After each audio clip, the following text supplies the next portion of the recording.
Hey up everybody, welcome back to the I'll Do Cycling YouTube channel, where today I am going to be telling you who I am going to be putting onto my Velogames Tour of Flanders team.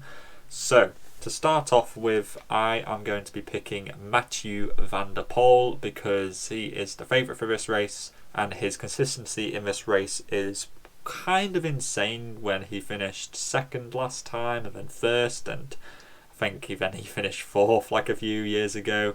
So Van der Poel is really kind of the head of my team. I think that he's going to do really well, and I think I wouldn't want to be picking a team without him. And then my second rider is going to be Laporte. I just have a feeling about Laporte, with Wout van Aert seemingly not likely to take part in this race. Laporte did really well at E3, Gent Wevelgem, important build-up races. He then skipped Tour of Flanders, so it's going to be nice and fresh for this race. And arguably could be the leader of the Jumbo-Visma team. He finished really well at Flanders last year, so I reckon that Laporte can do really well in this race again. My third rider is going to be Matej Mahraj. Of course, the winner of Milano-San Remo, came fourth at the E3 Saxo Bank Classic, and then he finished ninth in the sprint at Gent Wevelgem, so clearly really good after a long day, and he's also very good over the cobbles seemingly. I do think that Mahraj is very dangerous because he is likely to launch a solo attack, which are generally fairly successful when it comes to Flanders. You know, you just have to look back to 2017, 2018, etc. So Mahraj was pretty much a no-brainer for me. I do think that he's one of the best riders in the peloton, probably one of the favourites for the race.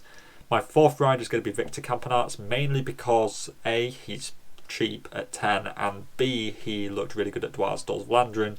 And, you know, those kind of legs don't disappear in a few days. I think that he'll be doing really well here. He could certainly pick up a top 10, if not, you know, likely a top 20 in this race. I think it's going to be a really good race for Campagnat, and I think that for 10 points you really can't go wrong. My fifth rider is going to be Stefan Kung. This is likely going to be the best result that Stefan Kung could get in a Ronde van Vlaanderen. His results in this race generally haven't been too great, but I do think that this could be the year where that is different. He's looked really strong on the climbs, third at E3. Of course, he was pulling in for Demar at Gent Wevelgem. Then he finished in sixth place at Dwars, so hopefully a few days off between Dwars and Ronde, he'll be nice and fresh going into that race. And I do think that Stefan Kung for 16 points is pretty good value for money. And then my sixth rider is going to be Ben Turner, of course, the revelation of Dwars Vlaanderen. 8th place, did really well there, and I think that for 4 points you really can't go wrong with Ben Turner. My other options were Julian Vermotor, Jonas Wiederberg. I think that Ben Turner's are pretty much a no-brainer and probably going to be the most selected 4-pointer of all of them. So that is my 6 riders who I'm going to be taking into the Tour of Flanders. I am very unlikely to change this. Let me know what you think in the comments down below. Are you going to go with something similar? Are you going to go with something quite different? I want to hear what you're thinking in the comments down below. And all that is left to say is to keep safe out there, and I'll see you in the next video. Salut!